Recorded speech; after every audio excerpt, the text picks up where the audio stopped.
canyon where hope broke, and yet survived. Imagine a landscape where the earth is red like burnt clay, where the rocks are sharp like the edge of a broken blade, and where the silence is so deep you don't just hear it, you feel it pressing against your chest. This is the Utah Desert, Canyonlands National Park, a place where nature is not a backdrop, not scenery, not a romantic postcard. It is force, ancient, raw, merciless force that tests a human being and does not always let them walk away. Now imagine a man who looked at this landscape not with fear, but with admiration. A man who didn't avoid it, he sought it. A man who didn't fear its vastness, he felt at home in it. His name? Aron Ralston. Aron wasn't just a climber, not just an adventurer, not just an athlete. He was searching for freedom, the kind of freedom only those understand who walk alone into the wilderness with a backpack on their shoulders, a rope in their hands, and the certainty in their heart that out there, in the silence, they will find themselves. There was something stubborn in him, something childlike, something only those recognize who know what it feels like to be alone in the mountains, and yet not feel lonely. In April 2003, Aron decided to head into Blue John Canyon alone. He told no one, left no message, wrote no note, sent no text, made no call. He simply left. Later he said, "In nature, I am the main character of my own story." He didn't know that this story was about to take a turn no one would ever wish for, a turn that even the bravest would never want to face, a turn after which nothing would ever be the same. Blue John Canyon is not a wide, friendly valley. It is a narrow, deep, twisting slot canyon, where the walls sometimes come so close together you can barely squeeze through, where sunlight enters only in thin, hesitant beams, as if the sun itself were afraid to step inside, where the air is cool and the silence feels as if the world were holding its breath. Aron moved forward confidently, camera in one hand, water bottle in the other, smiling. This was his terrain, his world, the place where his thoughts cleared, where every step made sense, where every rock, every shadow, every crack felt familiar. Then something happened that changed everything in a single moment. As he lowered himself through a narrow gap, a rock shifted beneath his foot. A larger boulder, which had rested peacefully against the canyon wall, suddenly broke loose. Aron tried to jump aside, but there was nowhere to go. The canyon was too narrow, the walls too close, the movement too fast. The boulder fell and pinned his right arm against the canyon wall. 1 second, one movement, and Aron Ralston's life changed forever. He stood there, his arm trapped beneath a 360-kilogram boulder, deep in the canyon, more than 30 kilometers from the nearest road, and no one knew he was there. No one, not a single person, no one to look for him, no one expecting him, no one aware he was in danger. The world continued. The sun shone, the wind blew, birds flew overhead, and Aron stood there, a prisoner of stone, alone, in the silence, in the middle of nowhere. Day 1. The first day was still the day of hope. Aron tried to free himself. He pushed the rock, pulled his arm, used stones, rope, his entire body. Nothing. His position was torture. Half standing, half crouching, his arm completely wedged, his body forced into one agonizing posture. He couldn't sit. He couldn't lie down.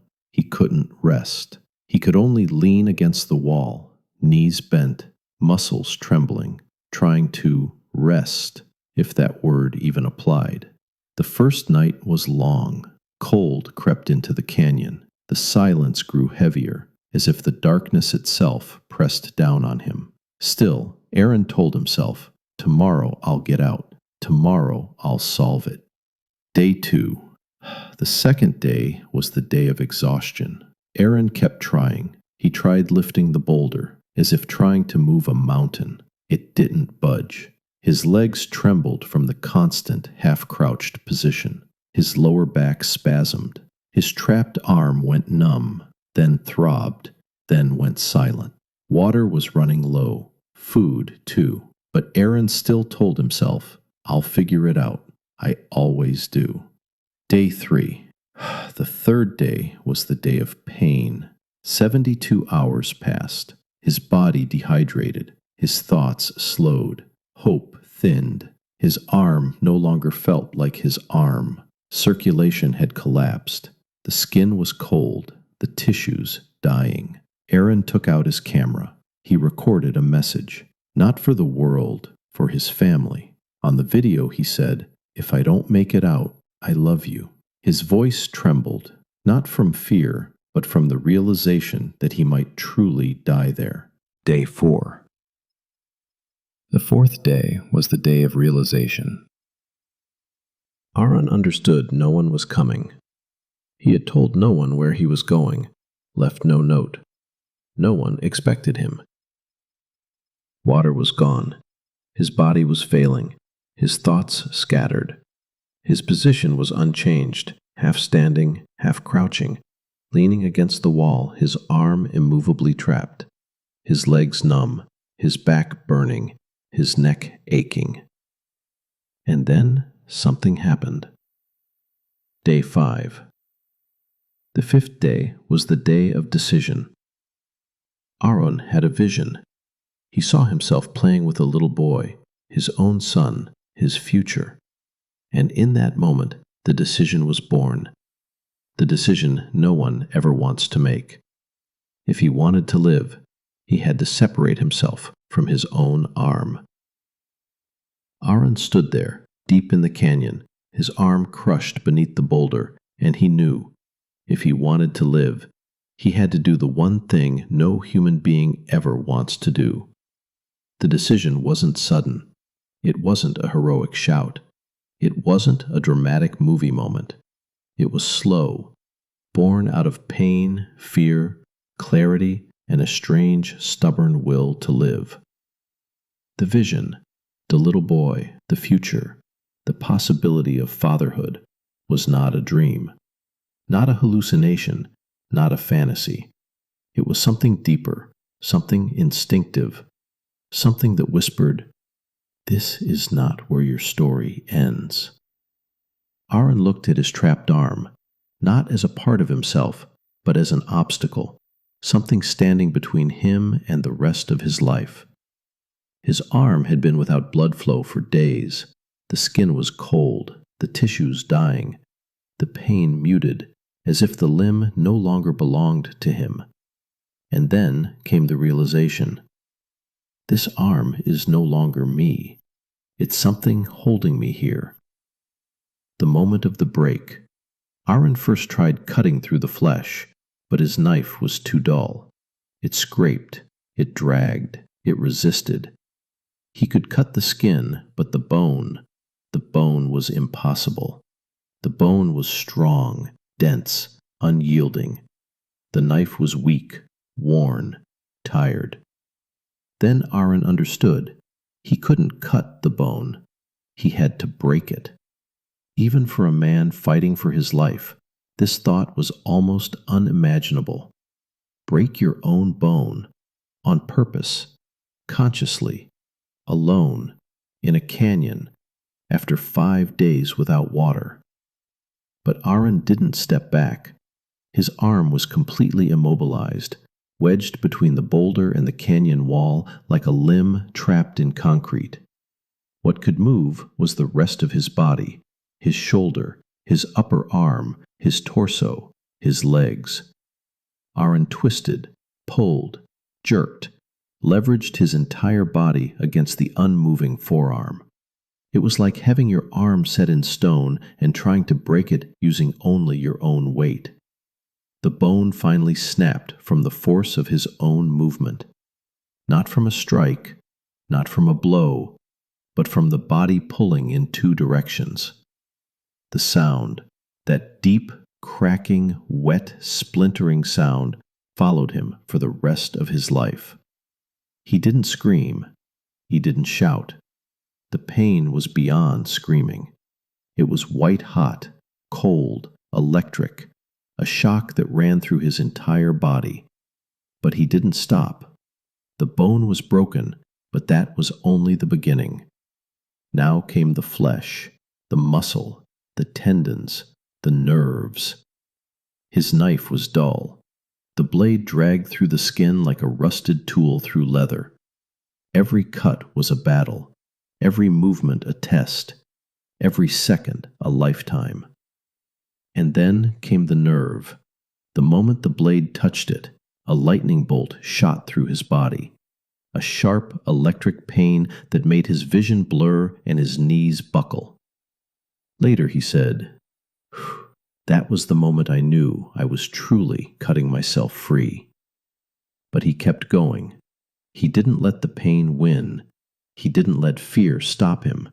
Because behind the pain was something stronger, the will to live. And finally, his arm came free. His body fell forward as if the canyon itself had released him, as if the world had given him back what it had taken for 5 days. Aron stood there, covered in blood, shaking, but free. Why he didn't bleed to death. 3 reasons. 1. His arm had no blood flow for days. The boulder had crushed the arteries shut. The tissues were dead. The bleeding was minimal. 2. The boulder acted like a tourniquet, a stone tourniquet, unmoving, unrelenting. 3. Aron immediately made a pressure bandage from whatever he had, clothing, tape, scraps of gear. It wasn't medical, it wasn't clean, but it was enough to keep him alive. The escape. Aron was free, but far from safe. He still had to climb out of the canyon with one arm, dehydrated, bleeding, weak, barely conscious. The sun beat down on him. His body trembled. His legs threatened to give out. But he climbed, step by step, hold by hold, breath by breath. Every movement hurt. Every pull burned. Every second felt like a battle he might lose. But he didn't stop. When he reached the surface, he was still kilometers from help. The desert stretched before him, hot, dry, merciless. Aron stumbled forward. Sometimes he walked, sometimes he crawled. Sometimes he fell to his knees and stayed there until he could force himself up again. But he kept going. Because the vision was still inside him, the little boy, the future, the life waiting for him. And then, in the distance, he saw movement, people, a family, hikers. Aron lifted his remaining arm and waved. He had no voice left, no strength, but the wave was enough. The family ran to him. Water, help, a radio call, rescue. Aron Ralston survived. Aftermath. In the hospital, he said, "I didn't lose my arm. I got my life back." And he meant it. Aron didn't just survive. He returned to the mountains. He climbed again, hiked again, laughed again, lived again. And later, his son was born, just as he had seen in his vision. Aron's story is not about pain, not about loss, not about fear. It is about the spark inside a human being that refuses to die even in the darkest moments. The will to survive, the stubbornness of hope, the love of life. Aron Ralston never wanted to be a hero. He just wanted to live. And so he did what no one wants to do. His story still whispers, "As long as there is one breath left in you, there is a chance."